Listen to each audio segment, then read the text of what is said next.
Hey guys, it's Hurricane Karina, And landlord Eric. and welcome back to the Late Podcast,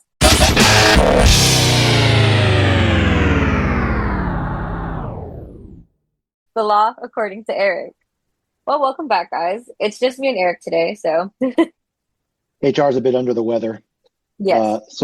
And this is also kind of a different thing. Hurricane also is kind of down and out with an injury. So Yeah. we didn't want to skip it, the whole week. So we're doing this remotely over Zoom. I'm in the Yes. office and Hurricane's at her house.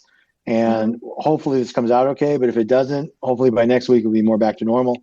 Yeah. But we'll see. So uh, let me just say today's episode, I actually do know what the topic is. Um, and Yes. and and it's because honestly, I really wanted to get my non-cringy sister-in-law to come on. Today we're talking about evictions and evictions. Yeah. My non-cringy sister-in-law, Erin, Karen minus the K, is the queen of evictions in Las Vegas. She Okay, is. She is. she has like her own fucking box suite at the UD court. You know, I'm, she They she know doesn't her. even. She's known. I'll tell you, she, Exactly. she doesn't even have to wait online anymore. She just walks up and the clerk's like, "Oh yeah, Aaron, why don't you come here?" And she They files know what dozens at a she's time, there for. hundred Exactly. percent. They know. And They're like, oh, we know. and let me explain to the audience. So my non-cringy sister-in-law is the queen of evictions because the company she works for owns probably at this point thousands of units, Yeah. hundreds and hundreds and hundreds, if not thousands. They own short-term and long-term stay, like motel apartment, Hmm. like budget suite type stuff. Hmm. They have hundreds of single-family houses all throughout Vegas, Henderson, other parts of Nevada, Yep. and she is literally the head woman in charge of Because she all will of that. not feel bad of it to do it. So, No, and again, I'm sure that we are going to touch on lots of fucked up stories, but let me just tell you, Vegas gets to about 114 in the summer, right? Erin doesn't give a fuck. She will evict someone at doesn't. 3 in the afternoon at the peak of the heat with Yep, no with water, kids. right? With Four kids, four, and just whatever. And oh, she well, doesn't care. here's a 5 spot for gas to get to your next place or whatever. Like that's about And it. that's her being nice. That's right. So in a weird way, this episode is dedicated to you, sis. Yes, This is all for you. And so just exactly. last thing, sorry, before we jump right in, I just want to say, shout out to the Midbar Mod Here we crew. go. That's right.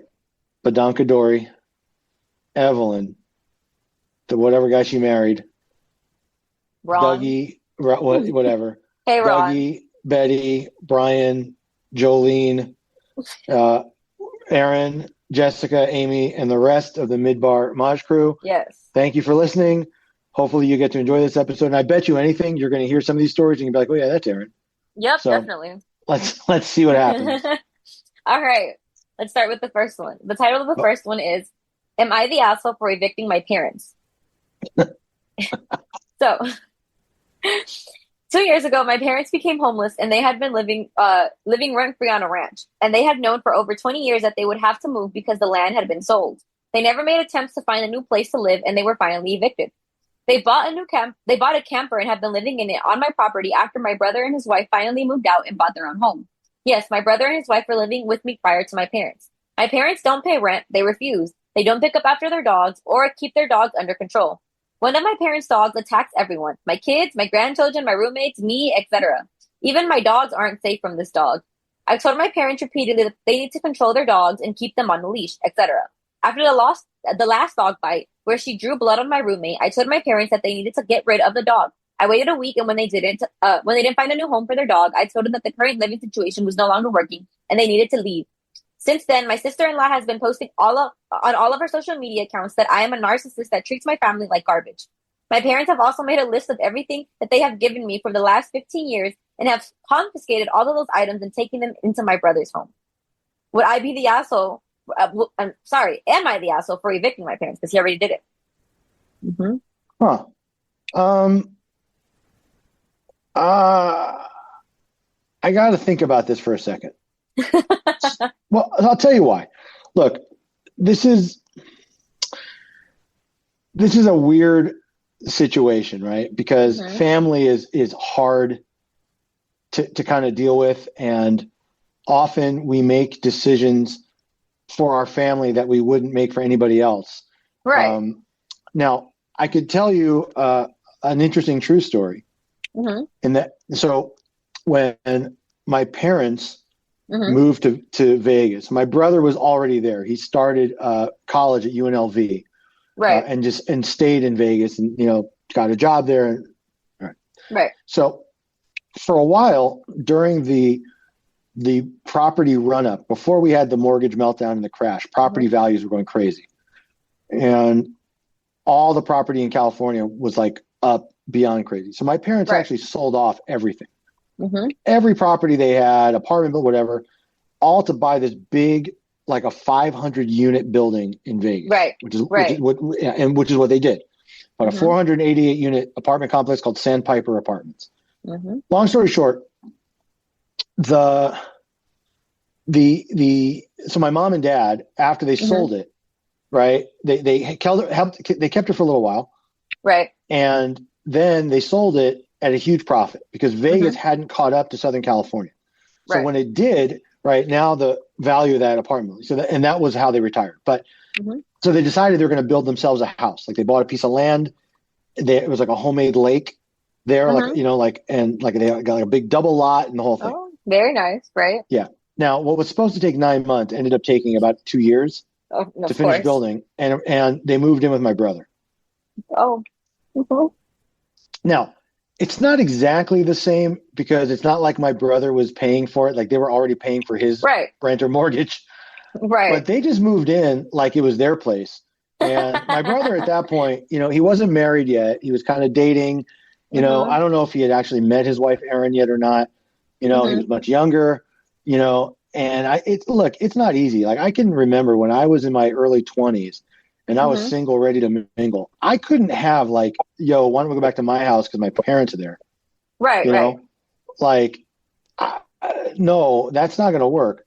So I can only imagine how tough it was, for him. Especially, and like the story, like, if they're like how his parents moved into his home.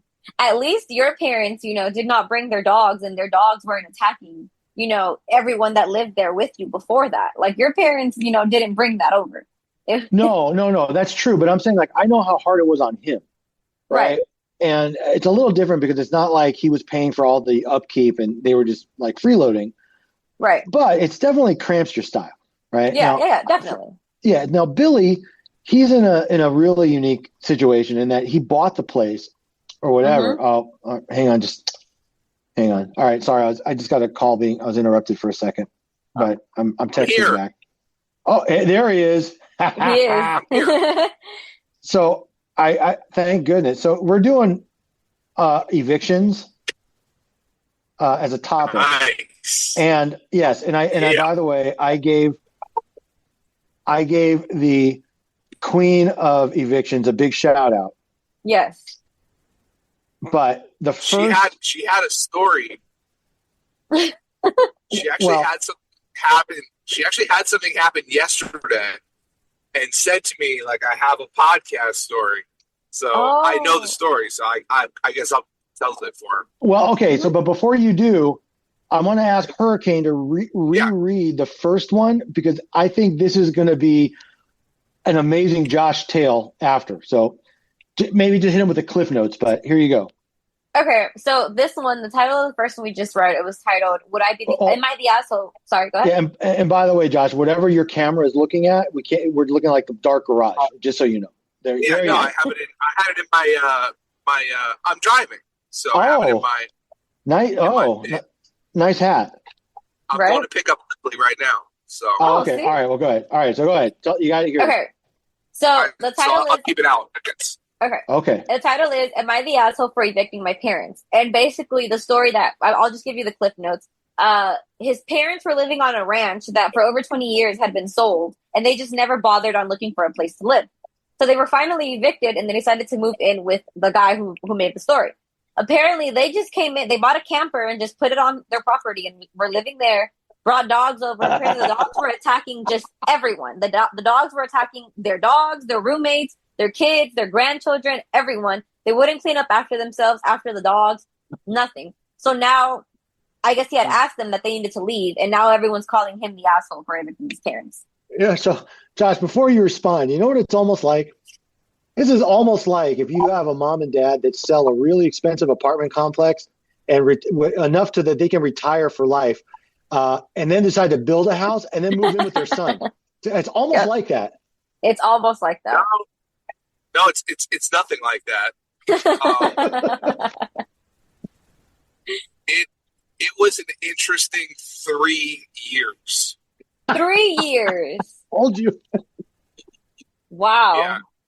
And I remember one time I in a huge departure from my normal character, I lost it on the general contractor.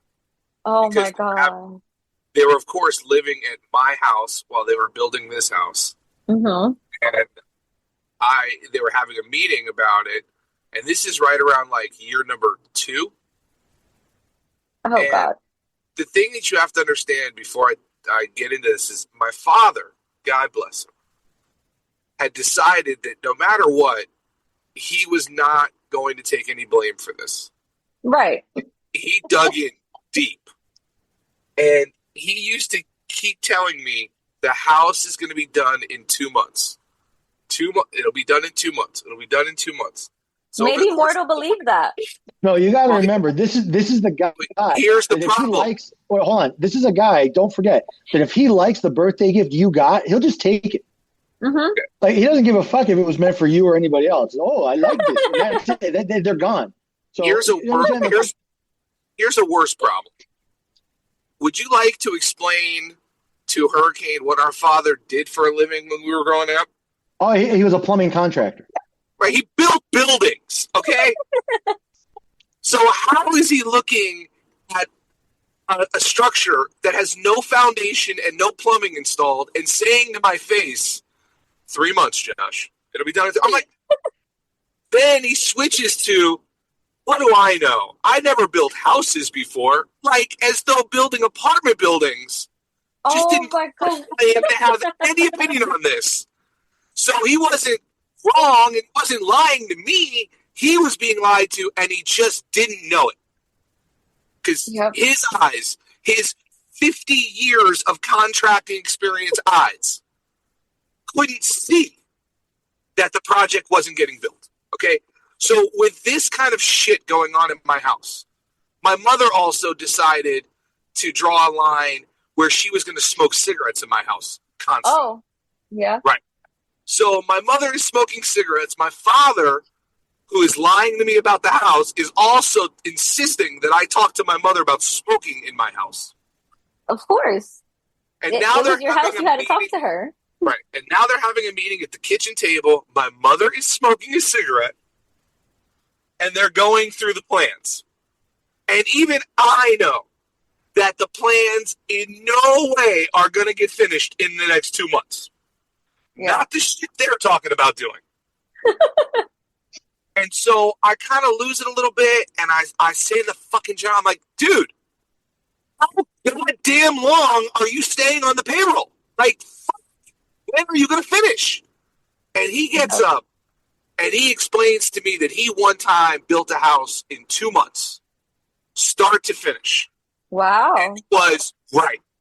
And I said to him, you motherfucker, I won't tell you how great a player I was in high school. You don't fucking tell me how good you used to be at your job. And it went on from there a little bit, but I remember that distinctly, and to this day, I hate it when somebody wants to remind me of how cool they used to be. I hate it. Yeah. By the way, because I don't want to lose momentum, you know what else this is almost like? What is it almost like? This is almost like if you had a cringy sister-in-law move in with you, rent-free, to this, and bring her nasty, crusty dog.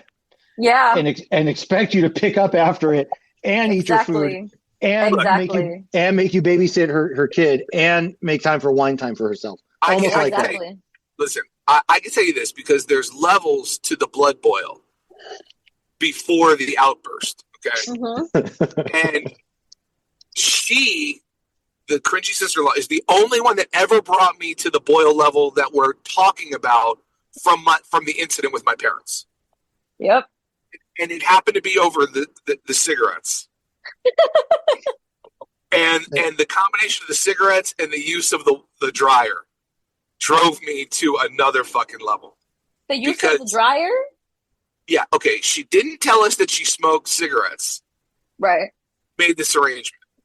So to find out that she spends like hours at a time outside filling up ashtrays was quite shocking.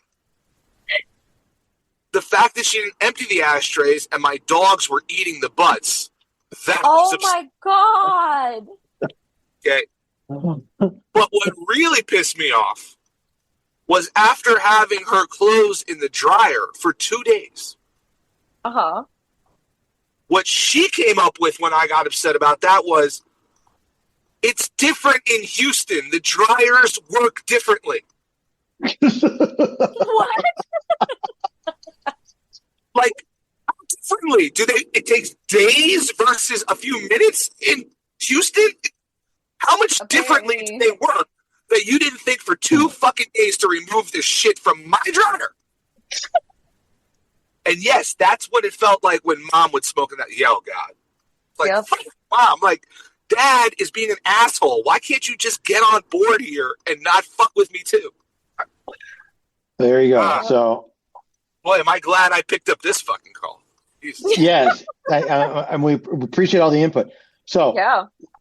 I don't want to lose complete focus. So let me just say, I think that Billy Landowner gets 2 dingleberries for fucking with his parents like that, because parents, even though they're fucking with you, you can't really fuck with them.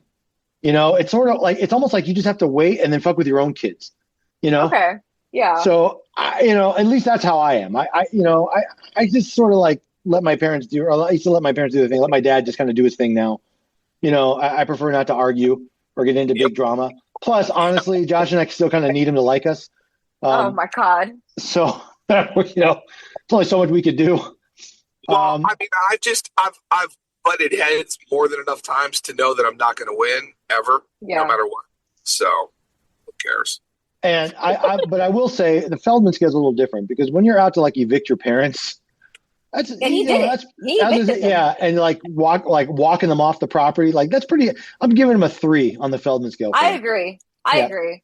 It's not totally unreasonable, like to want them off, and they've been there 20 years rent free and all that. But I don't think I'd go so far as like a legal proceeding, and I like ruin their credit and like ruin their ability to rent anywhere else.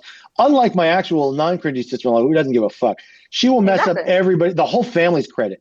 She doesn't even care who signed the lease. The kids, even like the kids, are going to have a ding on their credit over this. No, exactly. It's her job. Well, sometimes people rent in their kids' names. So yes, so Josh, that has happened. I'm sure. Tell us the story you were going to tell us from yesterday, so we can move on.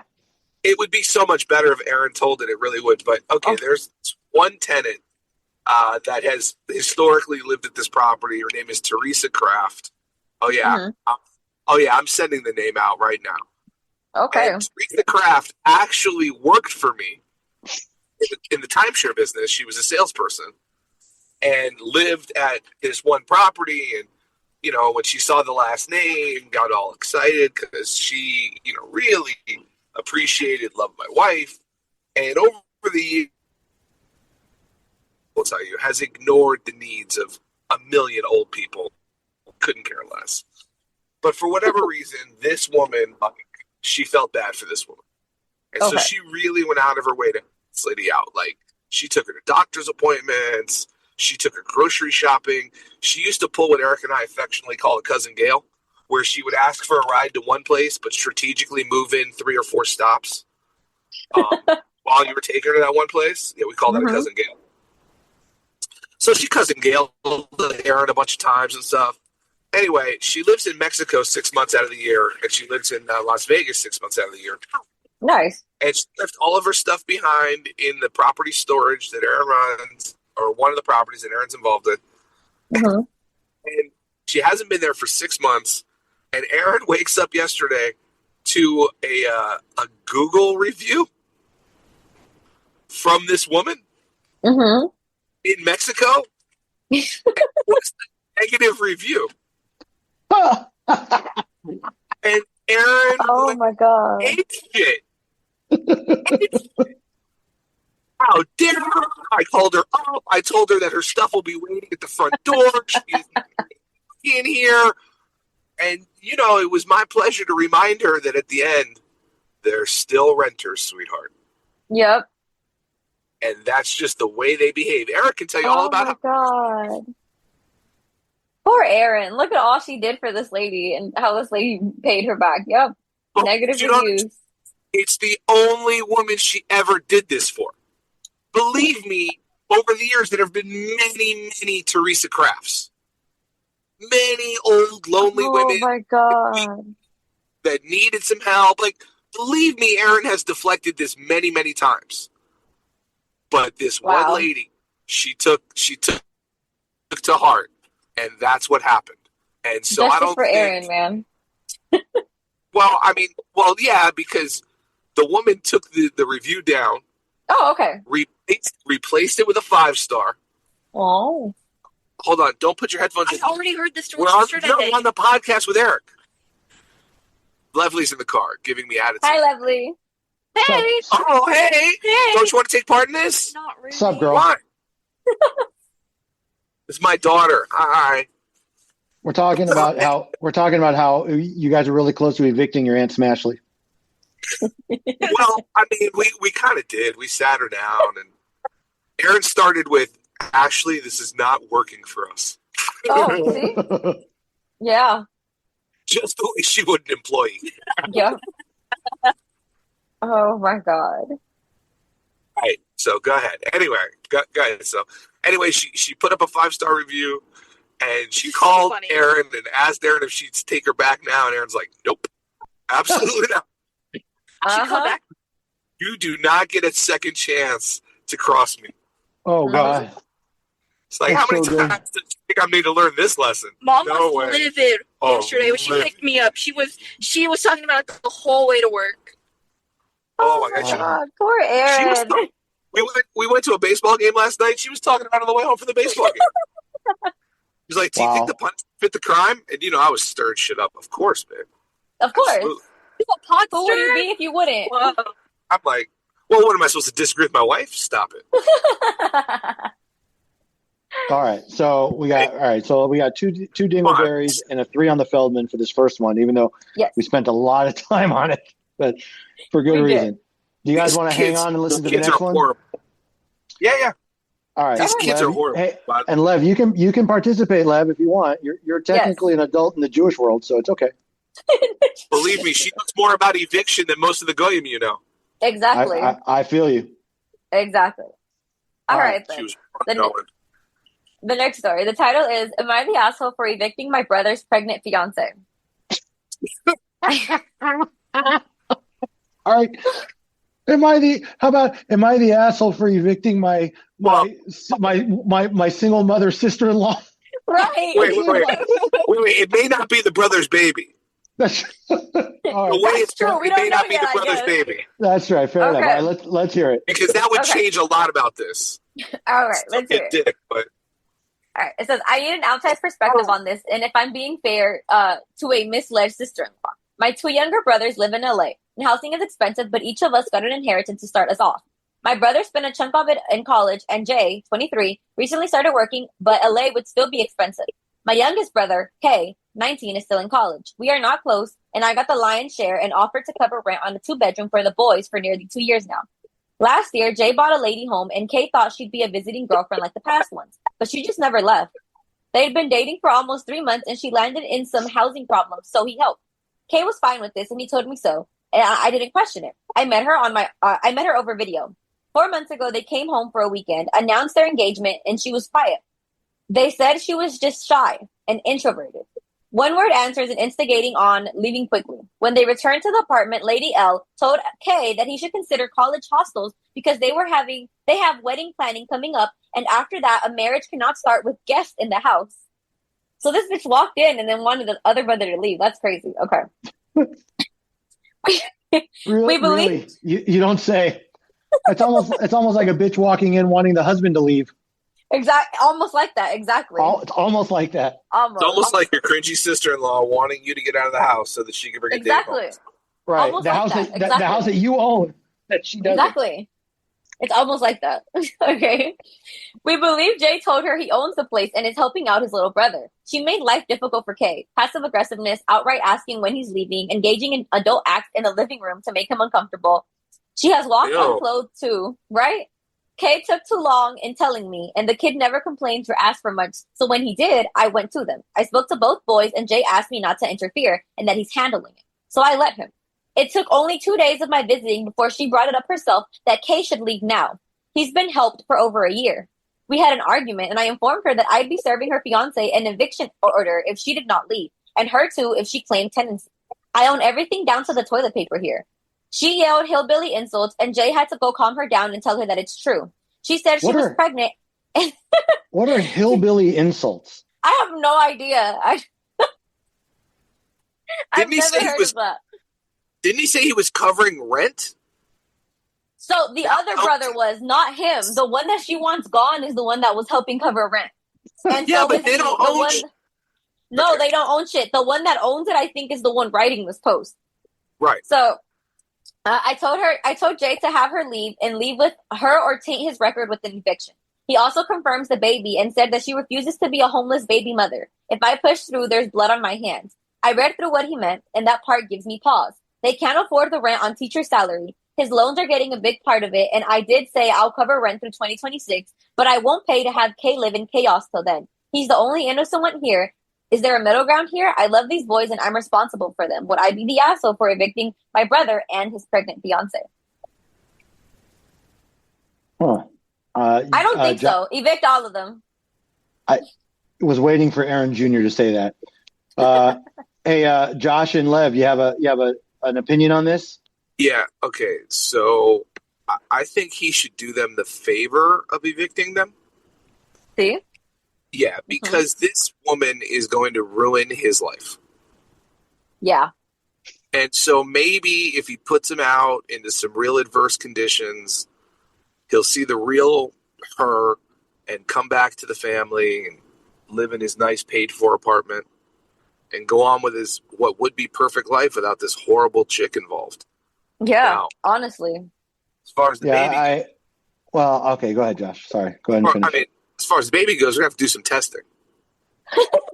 I mean, it sounds like she's just off the screen enough that, maybe this isn't even his.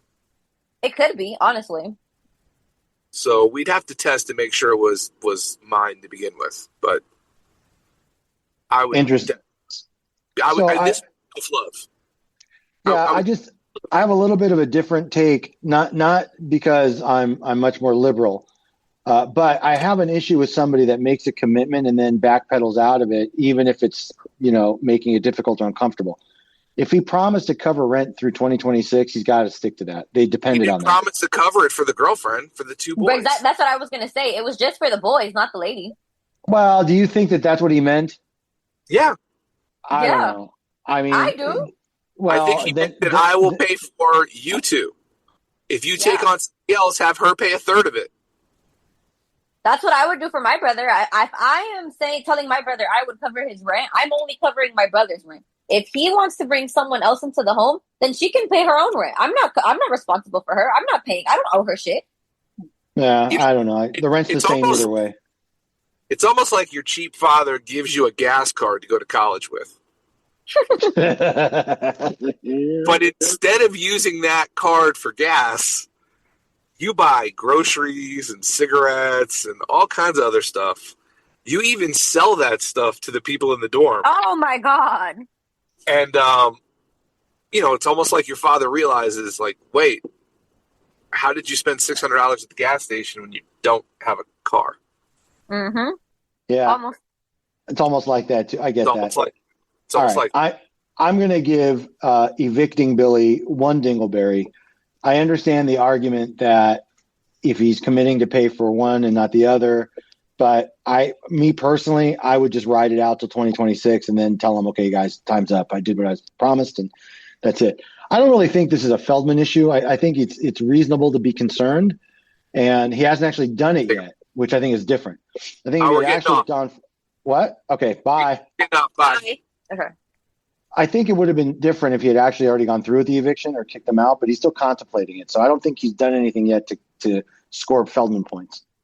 See, I'm not going to give him any dingleberries. I really don't think he's the asshole because at the end of the day, they're also making the other brother's life hell. So I also feel like he's putting into consideration that his other brother is living a terrible life in the home that that he's paying for as well. So I think he should evict her. And I'm not going to give him dingleberries even if he had evicted her. That's how I feel. And I don't think it's a Feldman issue either.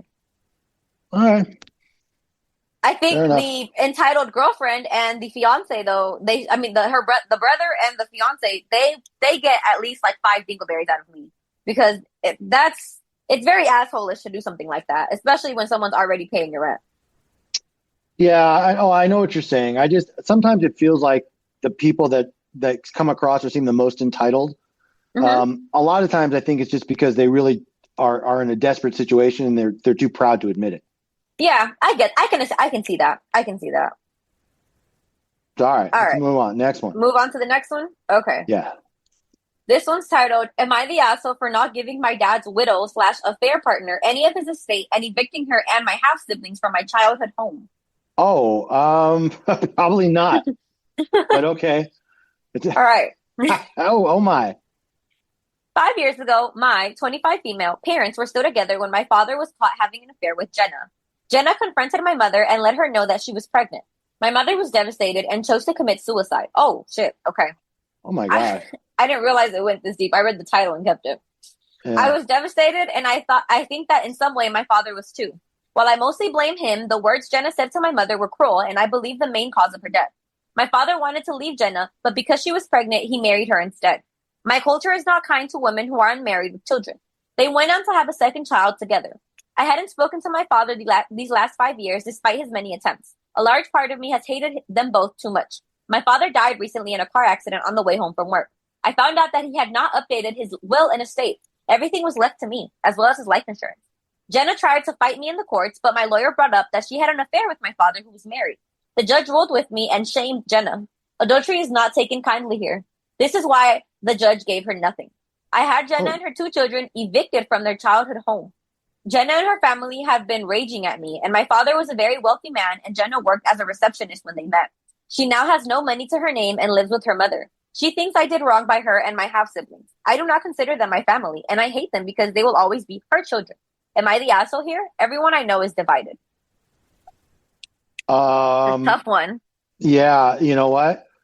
It's possible that he is, but that's a much harder one because I don't think there is any good or normal way to handle this kind of thing. Yeah, there's no right or wrong in this situation. I feel like. I clearly it's a big shock. Nobody wants to wake up one morning and be like, yo, your dad's fucking the receptionist, and by the way, you're about to have an unwanted brother or sister.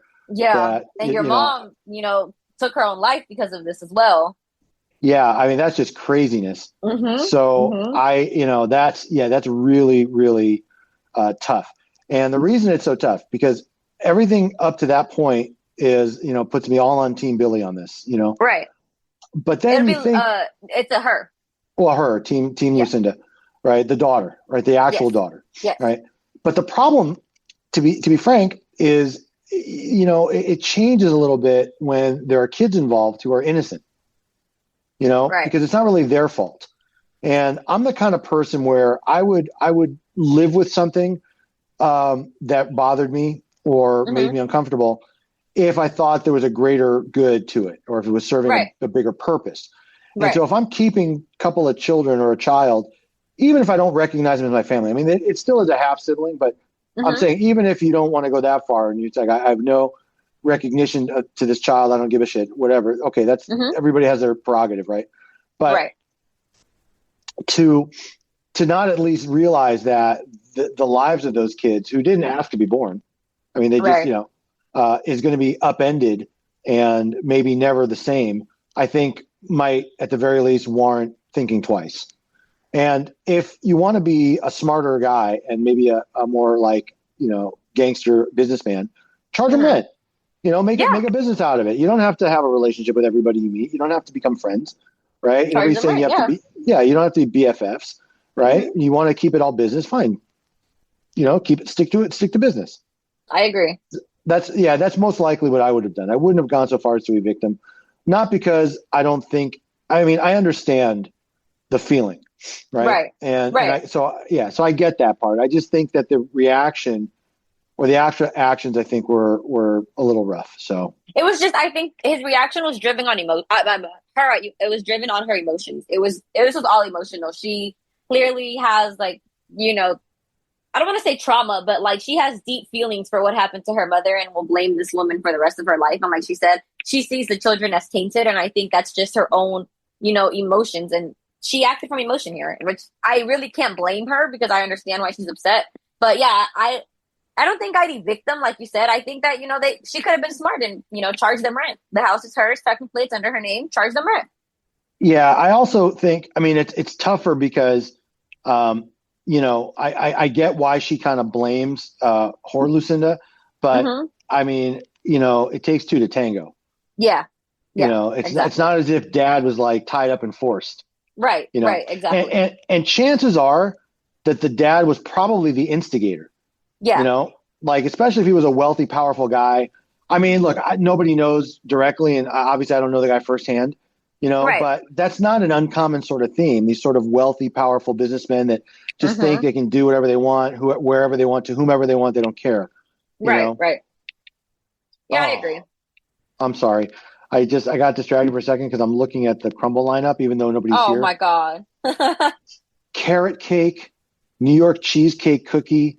It sounds nasty. Like I'm not getting it. I mean, no good. So, all right. So anyways, all right. So, this is another hard one. I'm going to give scorned Lucinda 1.5 dingleberries for not at least taking into account the fact that those kids are innocent and she is technically related to them, even if she doesn't want to be. I'm gonna give her one. Yeah, I think we're close to the same page. Yeah. And then I don't really. I think I'm going 4 on the Feldman. I do think it's a little shameless to like evict someone with little kids or a newborn or an infant or a small child. You know, I think that's kind of a fucked up thing to do. Especially when they're technically your half siblings. Yeah, I agree. Yeah. I mean, again, I get that this was not a happy, you know, planned type of relationship. Right. But, you know, but the kids didn't do anything. You know, exactly. you only make it hard on them. So. Yeah. All right. Fair enough. That's where we fell on this. Okay. Next one then. All right. Okay. Am I the asshole for telling my best friend that she can't move in with me after she got evicted? You mean like where your best friend is like literally nowhere else to go? I don't know. Right. Let's hear that. Let's hear this. Okay. I, 25 female, have been best friends with, we'll call her Sarah, 25 female, since middle school. We've always been super close and I've been there for her through thick and thin. But now I feel like I might be crossing a line and I'm not sure if I'm in the wrong here. For context, Sarah has never been great with money. She's always overspending, going on shopping sprees, and living paycheck to paycheck. I've tried to give her advice in the past, but she usually brushes it off with, I'll figure it out or it'll work out. Well, last month she got evicted from her apartment because she couldn't pay rent for 3 months now. I guess it didn't work out for her this time. When this happened, Sarah called me crying and asked if she could move in with me. At the time, I didn't know what to say. I felt bad for her, but I live in a small 1-bedroom apartment with my boyfriend, we'll call him Jake, and we both work from home. So space is already very limited here.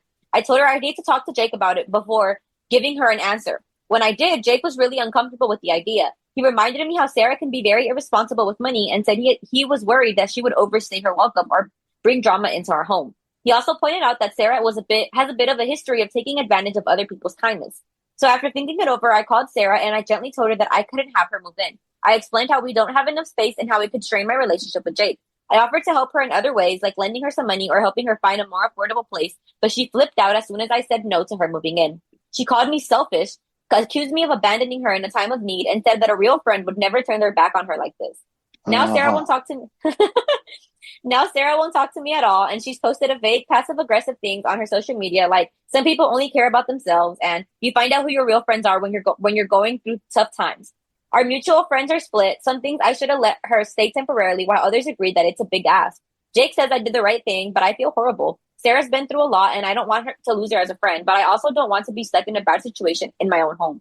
So, am I the asshole for telling my best friend she can't move in with me after she got evicted? No, not on this one. Yeah, not on this one, especially the comments that she made after. Well, that's after the fact. That's just her inner child getting the best of her again. But that also gives you an insight into kind of how she responds to issues and how she deals with things. And there are people, like, God knows, we've had our share of clients that are just finger pointers. Exactly. Everything is because of somebody else. Life isn't fair to them. They've always been, they've done nothing wrong. Exactly. Over and over and over. This is kind of what this person sounds like to me.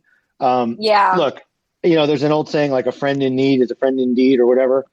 Look, I've been hit up before by friends for all sorts of different things, and my circle of friends is fairly small. So if one of those in that circle or something, I'm pretty confident it's needed. Right. Having said that, this might be a real need. And maybe what I would have done is I would have said, okay, you can stay for like a week or two until you find something else. Or, I might have not been completely like shut out, but then I understand the risk is if you let them in, a week becomes, 10 months. Just ask my brother. Exactly.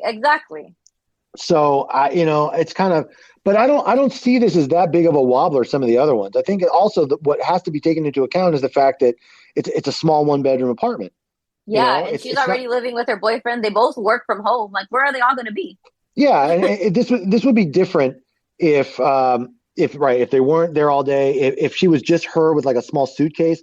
Yeah. I don't know how much shit she has that she wants to bring with her. If there's any like furniture. Yeah, exactly. I think for practical reasons. Now maybe it should have been explained like that. Like, look, I wish I could help with that. There's just no room here. I could help you with a couple $100 here and there or whatever. And I would have maybe done something like that. Well, I think that's what she said she did. She was telling her, like, space wise, they just don't have a space. It's already small. And she was like, I can help you in other ways. Like, I can lend you some money. And she said that she wouldn't even listen. After she heard no, she just blew up. Yeah, that's okay. Yeah. So yeah, I don't think she's the asshole either. No, I don't think so. I can't give her any dingleberries because you know what? If the story were the same, but it wasn't like her quote best friend, I'd feel the same way about it, right? Yeah. Like in other words, that doesn't change it to me. In this one, and again, it's the practical circumstances that lead me to say that they're not the asshole. Like again, look, homeless Lucinda might have taken it hard, but apartment and boyfriend, Lucinda and Billy, I think that they're being really realistic. Like, this might be fun for a day or two. Right. I'll make some popcorn. We'll stream a movie or whatever. Yeah. But by night number 3, they're going to either be killing each other or having threesomes. It's one or the other. Oh my God. So I'm just saying, but probably killing each other because it sounds like they didn't want her there. Yeah, most likely that's it. And by the way, just between us and our 10,000 plus audience, if homeless Lucinda is a heifer, right, and I got to worry about not only letting her in, but like all my food going missing, kind of like other people I know. And like my premium leftovers, like gone with the wind the next morning. Yeah, there's no fucking way I'm putting up with that. So nope, me neither. I'm 0 dingleberries and 10 on the Feldman. I agree. All right. All right. Next one. The title is "We inherited a property and my mother-in-law will not leave." A little backstory: me, 27, and my husband, 28, inherited a property from his late uncle, 95. Near the end of his life, my husband's mother, mid-50s, at the time was going over and helping him because she was not working. Her house had caught on fire about a year and a half ago, so she moved in with the uncle while she waited for her house to be renovated. The problem is she's a hoarder. It has taken this long just to clean her house out to get it renovated, and it is still not ready. The uncle passed away 11 months ago and left my husband and I his property, and she is currently still living on that property. She's making it extremely difficult to get into the property to start doing repairs on the water heater and anything else that is broken. She is completely destroying the property in the process of trying to get her property prepared to live in again. She is not paying us rent, and there was never a lease in place. She was the executor of the will and held onto the estate of the property as long as possible and only just recently signed it over. We are giving her a 24-hour notice every time we are to give her a 24-hour notice every time we try to bring a contractor over to give us a quote to do additional work or to repair something that is broken, and she will scream at us that we are pushing her too fast. We just want to renovate the property to live on it, but she is making it extremely hard and destroying the property at the same time. What are some things that we can do? I feel like we need to evict her to get anything done. We tried to have some builders come in to give us an estimate, and she stood next to us the entire time, demanding her opinion be heard, even though she's not paying for any part of it. Anytime we help her clean out the inherited property, she just buys more stuff to add into it. She almost refused to give us a key to the house, but thankfully my husband and his brother were able to get a copy. I am lost at what we should do. Has anyone else gone through something like this? It is extremely hard because if we evict her, she will be living out of her car until her house is done. If we let her keep living in the house, at this rate, it will just take one phone call and it will become condemned and cost us more to get it up to code than to do an addition. Any advice would be so helpful here. Thank you. Yeah, that's not easy to give advice on. I mean, basically, mother-in-law Lucinda is just a squatter. Yes, that's exactly what it is. Yeah, she's squatting in their inherited property. Yeah, and she doesn't give a fuck at all, and she's destroying it while she's there. Instead of taking care of it, she's destroying it. Yeah, I mean, I hate to say it, but now it's easy for me to say because if this were my mother-in-law, not my own mother, that's like a no-brainer. Like I'd be at the fucking UD attorney's office like the next morning.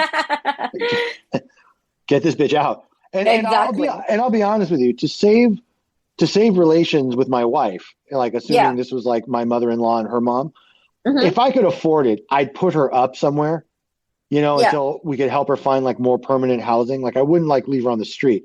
In her car, Right. Yeah. But if my wife were on like team, husband with me, then I would not hesitate. So if this was your mom, would you do the same? Would you still evict her? No. Never in a million years. But my mom wouldn't do that. That's the point. Like she was too proud. My mom, and Josh would tell you this too, she was a very proud woman. She would never in a million years do anything that she thought caused me or Josh any economic distress. And she would never allow herself to get into that position. Like she would move out on her own, swallow her pride, even if it meant a downgraded lifestyle. You know what I mean?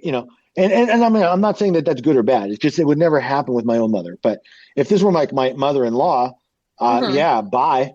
Like, don't let the door hit you with a good Lord split you. Exactly. And she'd start bitching and whining, and literally all it is, just tell your story walking. Oh, there's an update. Do you want to hear it? Oh, yeah. Okay. A lot of you suggested that the reason my mother-in-law would not leave the property is because she spent all of the insurance money, and you were all right. We sat her down not long ago to ask her realistically where she was on the remodel and how much she had left from the insurance. Turns out she had nothing left and had not started on her remodel. We begged her to let us take over her house and that had the fire, and she refused. She found the post that I originally did because someone she was paying to help her clean told her about it, and now she was mad, telling us that we better not evict her. My husband and I agreed to try to get the property that we inherited cleaned and possibly let her be around as we remodeled, but it became clear as we helped her that she was going to go down kicking and screaming as she wanted every item, even if it was trash. Every time we helped her, she would scream at us, calling my husband and his brother a-holes and myself a bitch. Oh, I guess. She had spit on her sons and we were done. She spit on them. Wow. Oh, this is some deep Mississippi redneck. I mean, I don't even know anybody like even when I was a kid, I couldn't spit on someone. Like I just, that's just so nasty. Yeah. Oh my God. And I can't even imagine doing that to my child. Or right. Parent. Exactly. Yeah. Spitting on your kids is insane. No, she'd be out the door. I don't give a shit whose mom she is.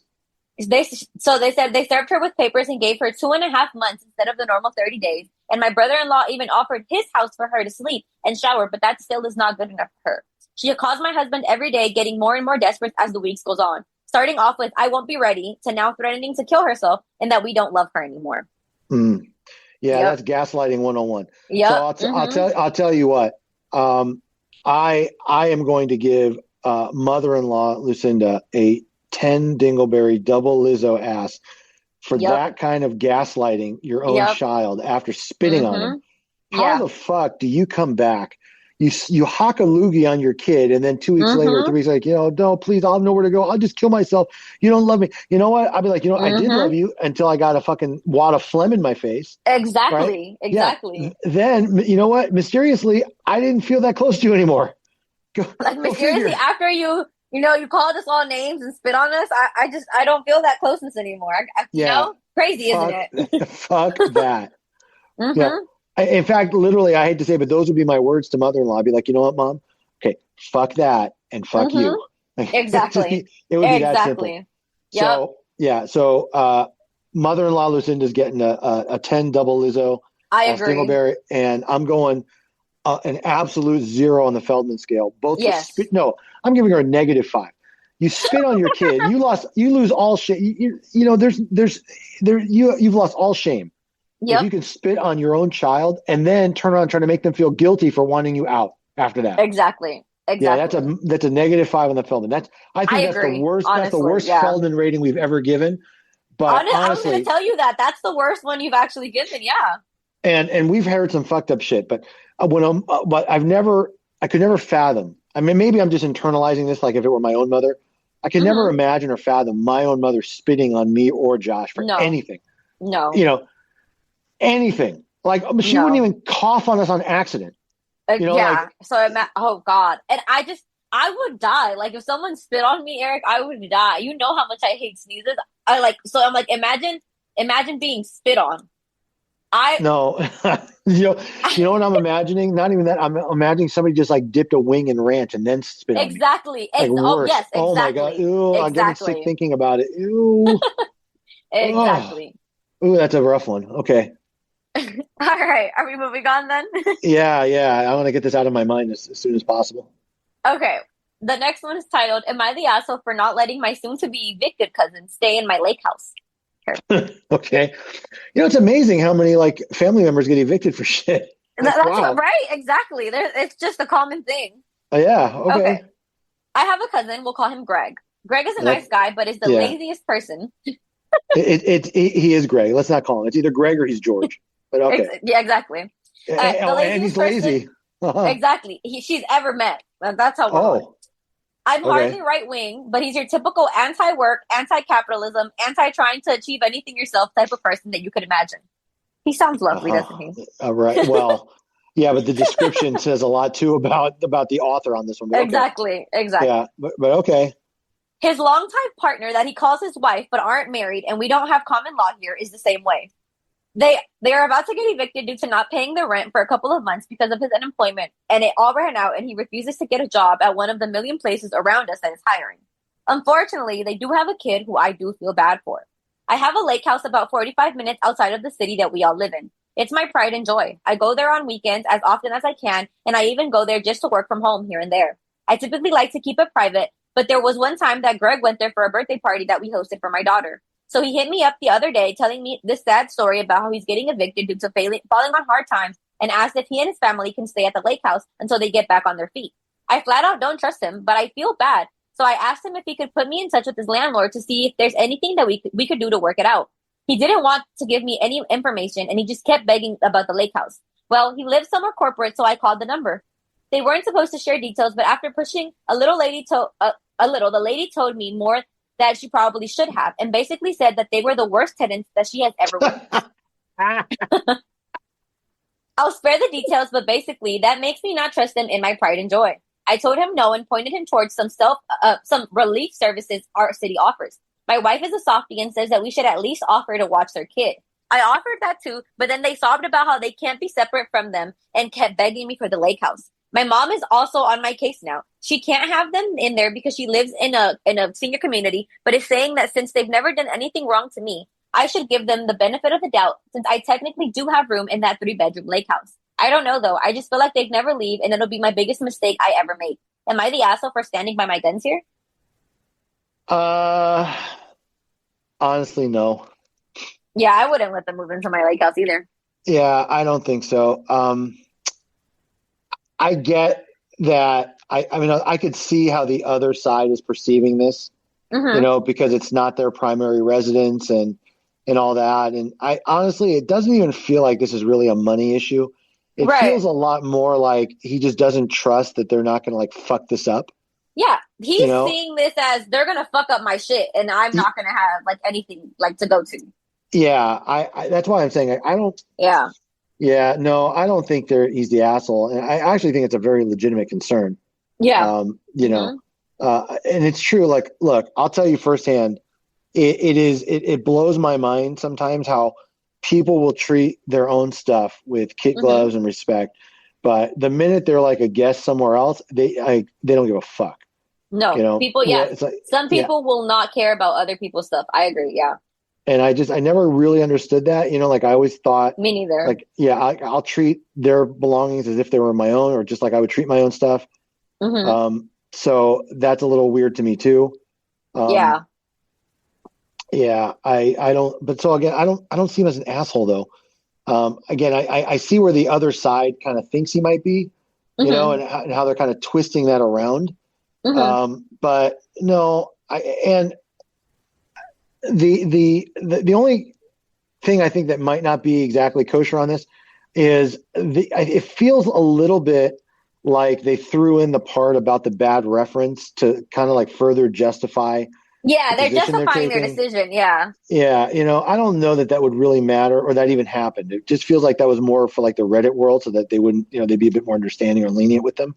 That's how it feels. That's why they also added the part about they said, "We'll watch your child," and they weren't going to be like, "Yeah, just take our child, and we'll never see them again. We'll be homeless."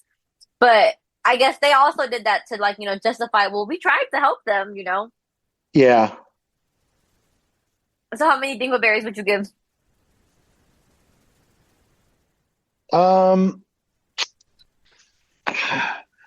It's definitely a harder one. I think in this one, I'm only going to do a half a dingleberry. I just think that there's probably a lot more to this, but I think at the end of the day, and by the way, this lake house, vacation house, we don't know. It might even be nicer than the place the guy really lives. Right. I mean, this really might be his little sanctuary, his home away from home kind of thing, It sounds like it, yeah. Yeah, yeah. And I don't know that I would necessarily want to share, that kind of space. Yeah. At least with somebody that I didn't think would keep it well. Take care of it, yeah, exactly. Yeah, and honestly for me, that would be my bigger issue. Not so much like I'm having somebody in my guest house or my lake house or whatever. Right. I would be more concerned with not having it diminish in value and not having it messed up or, broken in or, yeah. And it doesn't sound like they're the most considerate people. Yeah, no, it doesn't at all. So, yeah. And I don't know. I don't even think you get that much on the Feldman. I'd give him an 8. It might be a little shameless to like say no, like, I'm not going to help you out. It's a spare house. Like I don't live in it full time, but I don't know. Yeah, I agree. All right, then next one. All right. The title of this one is, "Am I the asshole for evicting a tenant when she refused to pay rent?" That's kind of the grounds for it, isn't it? Okay.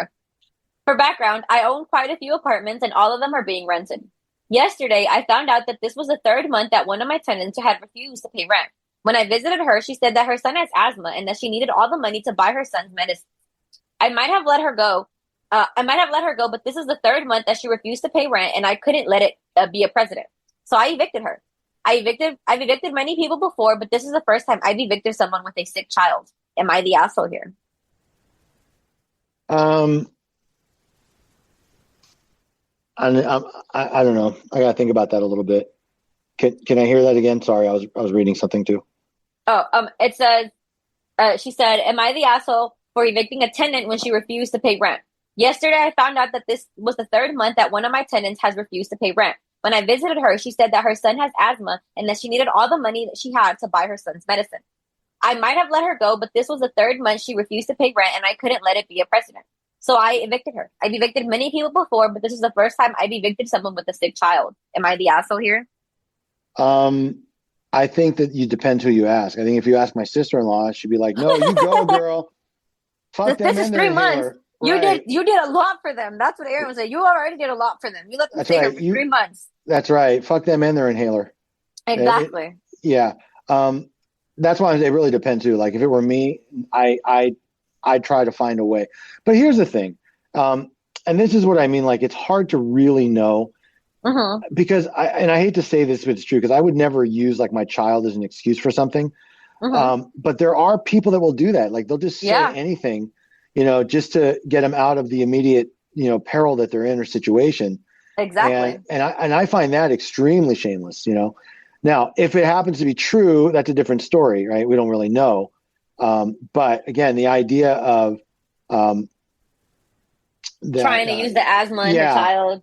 Yeah, and like woe is me. That's kind of cringy. That's kind of, I think it's a little fucked up. Are they the asshole? I'm not sure, but I would say if it's true and the child really, it also depends on how old the child is. I mean, if it's like an infant versus like a 16-year-old, right. But if the child truly were sick with a condition that was not covered by any insurance or they got no benefit, I might be a bit more hesitant. I understand the idea that if word got out that you're letting people stay free and you're not exactly, like people might try to take advantage of that. But if my understanding that hasn't happened yet, she just wants to avoid the possibility of it happening, right? And so in that respect, I think that she might have gone a little too far too quickly. But 3 months? Well, but I was saying, but having said all that, I might, and I don't know how proper it is. I don't really do like landlord tenant stuff, but I might ask like, well, can you show me some kind of confirmation, that you have to spend this much in medicine for your kid. That's what I was going to say. Cause I have asthma and it's not my medication for my asthma isn't, a whole month's rent. That's what I was going to say. Like, at least prove it to her. Yeah. I think I would feel a lot more comfortable with not granting any dingleberries if she offered to show like the receipts for the costs or just something, something to make it a bit more palatable.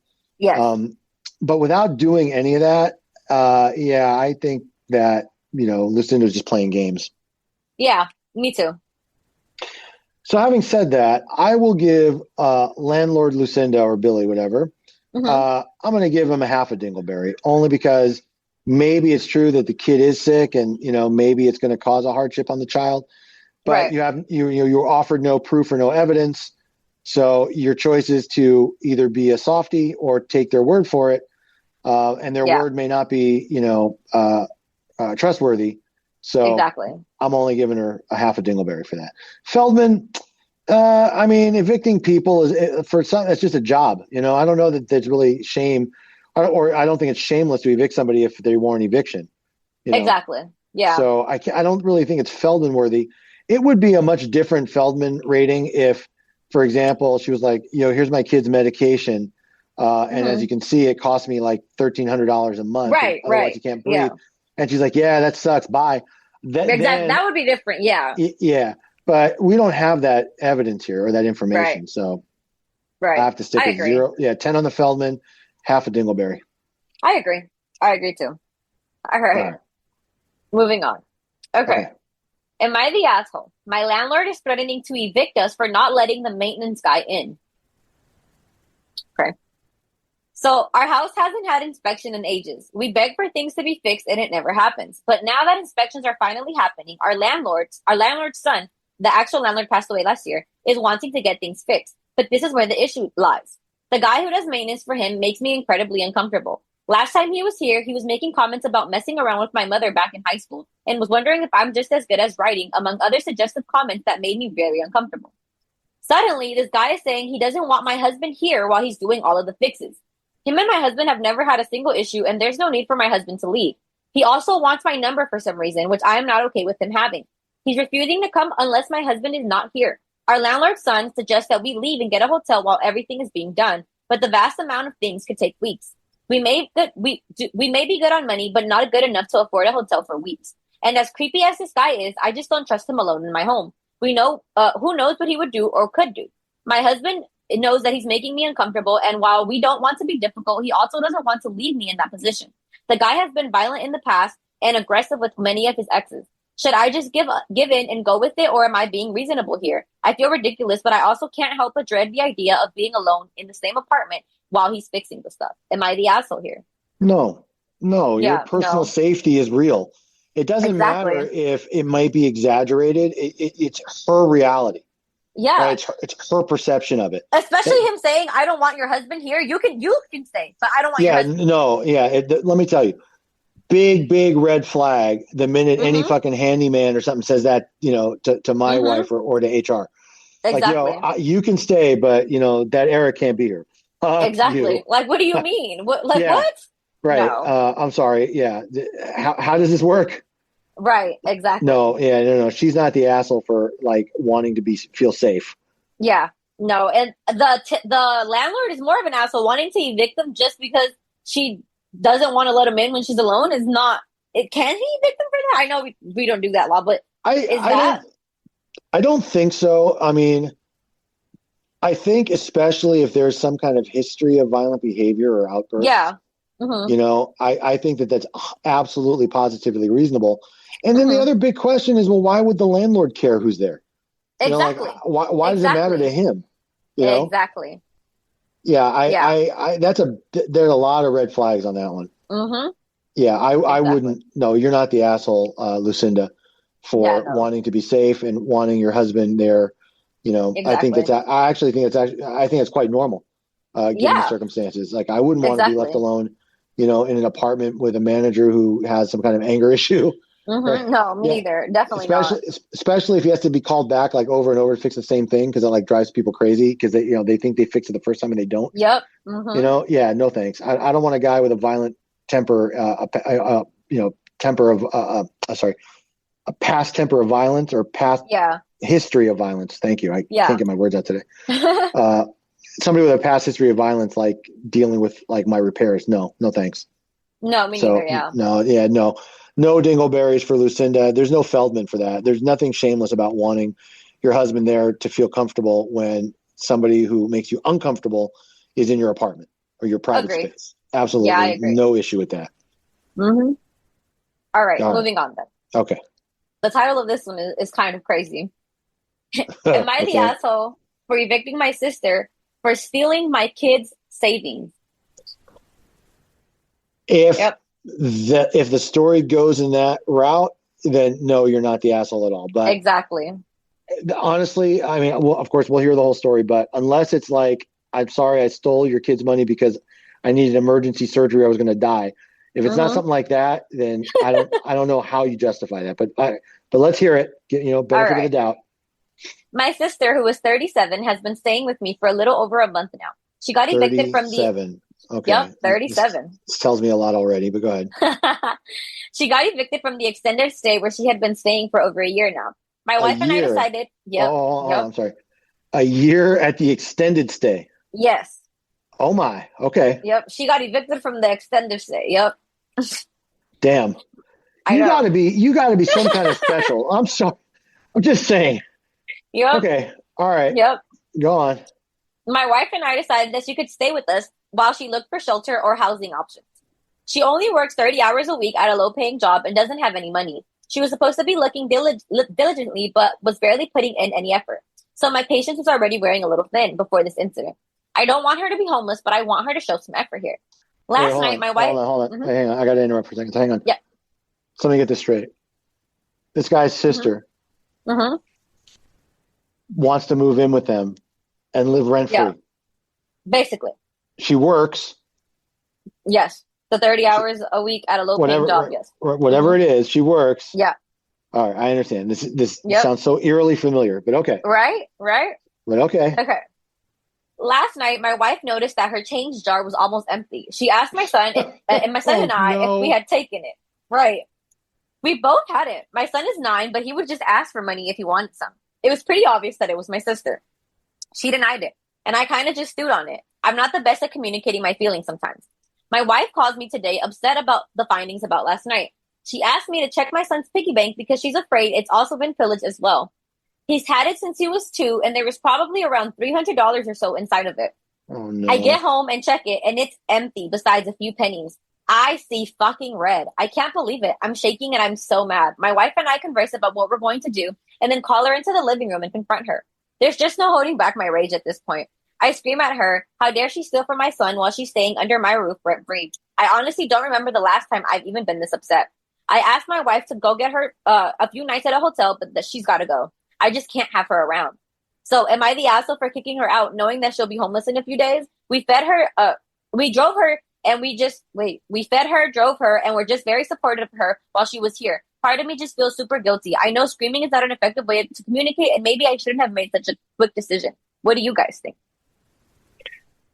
No, I don't think he's the asshole. Yeah, and look, there's no doubt, I have no doubt that she was going to deny it, because what else could she do?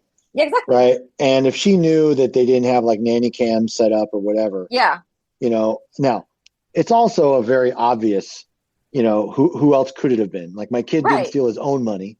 Exactly. Right? So, and I'd also like, I understand like the reaction, was kind of harsh and swift.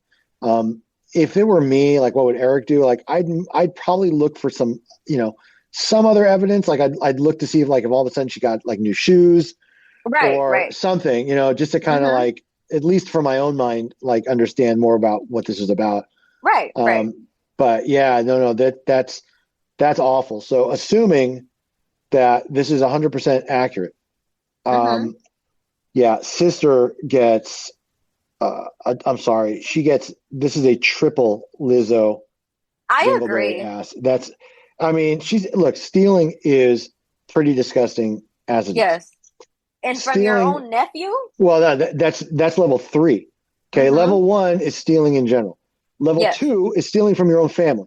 Level 3 is stealing from a fucking kid. From a fucking kid, exactly. Who happens to be your nephew. Literally. From his piggy bank. A piggy bank. That's what I'm saying. So there's triple. This is the heaviest dingleberry load we've given. This is a triple Lizzo ass dingleberry. 15 full dingleberries for Thief Lucinda. Yep. And she is a negative 10 on the Feldman scale. You have to have less than no shame to fucking steal from your niece or nephew and then deny their change jar as well. Remember, they also have the change jar too. I see. Okay. Stealing is wrong all no matter how you slice it, okay? But I have a change cup in my car. Right. And what happens is, once it kind of gets to the brim, I either just give it to somebody, like if there's somebody like on the side of the freeway, I'll just give them the change.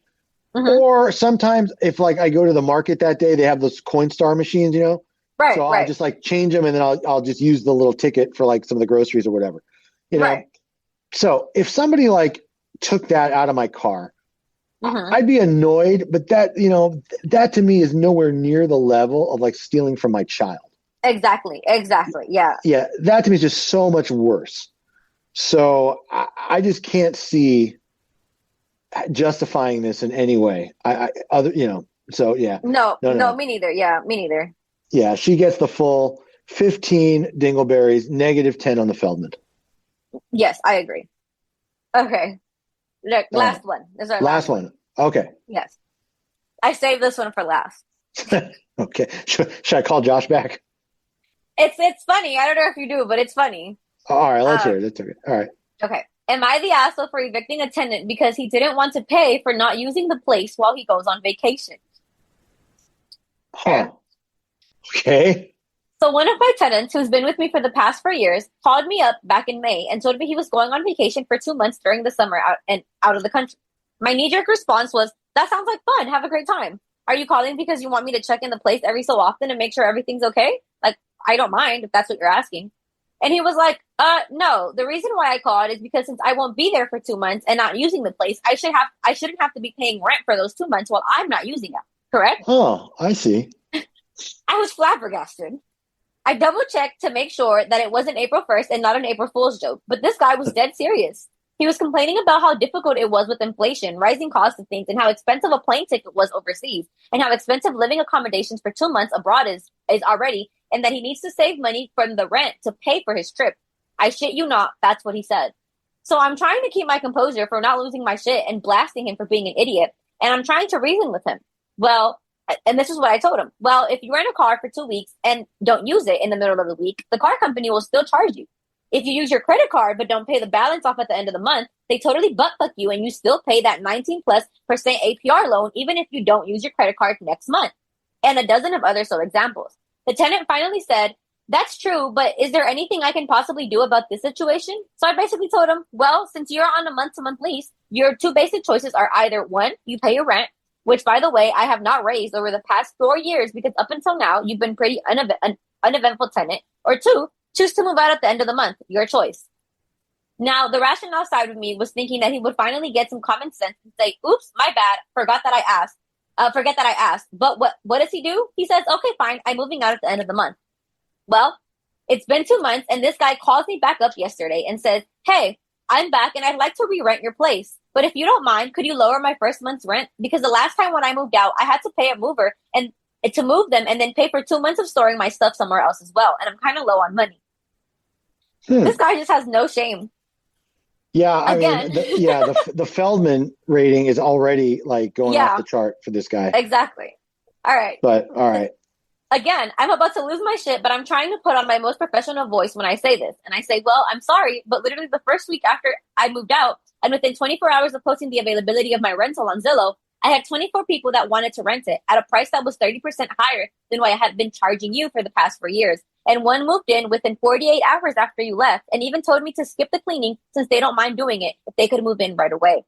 So not only did I not lose any money that month you moved out, I actually had a surplus because of the 30% higher rent someone willingly paid. I'm sorry. I did warn you that this might happen 2 months ago, but you decided to cancel the month-to-month lease anyway.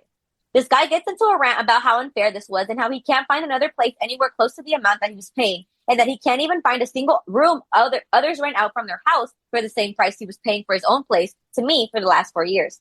At this point, I was laughing so hard, and I simply just asked, this sounds like a you problem. Good luck to you and best wishes. And I hung up and blocked his number. I know the availability of affordable housing is not a laughing matter, but in this case, am I the asshole for letting him self-evict 2 months ago, knowing he was making a terrible decision, and then being apathetic and laughing when he complained about it 2 months later? Absolutely not. No. Yeah, no. I would have done the same thing. Honestly, the landlord wasn't left with much of a choice. I mean, what a lot of people don't always take into account is, most rental housing or units also have mortgages on them that the landlords or the owners have to pay to the banks. Exactly. So they depend on the rent just as much as anything else. Otherwise, they end up paying for, two properties, the one they live in and the one they're renting. Right. So, look, I understand when some people want concessions. Look, we've had clients in the past kind of balk at an invoice, and there are times where if I know that I don't want to continue working with the client or whatever, I'll give them a small discount. And to me, that's like worth that's the amount I'm willing to pay to not have to deal with the guy ever again. Right. So it might be worth it. Or on the flip side, if a client's like really annoying about it, then I'll dig my heels in. Like, no, and you can either pay the balance or go find another lawyer. Right. But most of the time I'm flexible because most of the clients I think mean well, Right. But imagine if I had just one client, right? And if this client doesn't pay, I can't pay my own mortgage, Right. Then yeah, I'm going to find a new client immediately, So no, the landlord Billy is not the asshole. No. Tenant Billy is delusional if he thinks he's entitled to all this, these concessions. And look, A for effort, to be honest, like the idea of, I'm going to go on a 2-month vacation. So if I'm not in the apartment, I shouldn't have to pay for it. It's creative, by the way, has no legal basis whatsoever. Right. But it's certainly a creative. So I give him an A for effort. Is landlord Billy the asshole? No, Billy, you're not. I will say tenant Billy he's a full 0 on the Feldman scale. Yes. Oh, full 0, especially for the rant afterwards too. Yeah. I'm not going negative, because they're not related. It's not like his family. That would be worse if it was like he was making a relative feel guilty, but still it's a pretty solid 0 for like, can I just get a discount and, all that stuff. And can you just not charge me while I'm not here? Yeah. Exactly. Again, A for effort. I guess, the old saying, ask for everything because the worst case they just say no. Exactly. But he took that to a different level. 100%. That's what I'm saying. My son is like that. He has no shame and he'll ask for anything. Yeah. He don't care. Because whatever. Exactly. But your son is still, a kid. This is a grown man who's trying to just know what he's asking for is wrong. Well, it's a grown man that just never got rid of his inner child. I mean, he's That's still, true. it was a very childish thing to ask, to be Yeah, honest. that's true. So, That's true. Well, that wraps up the episode then.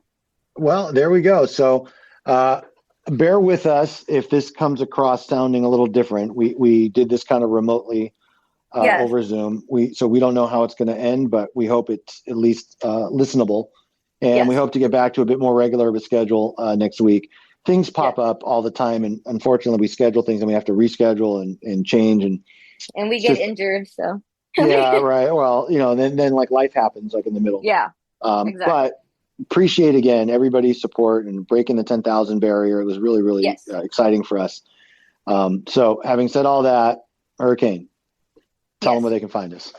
All right, guys. Thank you all for listening. We appreciate all the support. Remember, you can find us on Instagram at Bensama Confirm. You can find our podcast Instagram at The Late Podcast. You can visit our Twitter and TikTok at Bensama Confirm. You can visit our website at eblawfirm.us, or you can email us at info@eblawfirm.us. Bye, guys. Take care, everyone.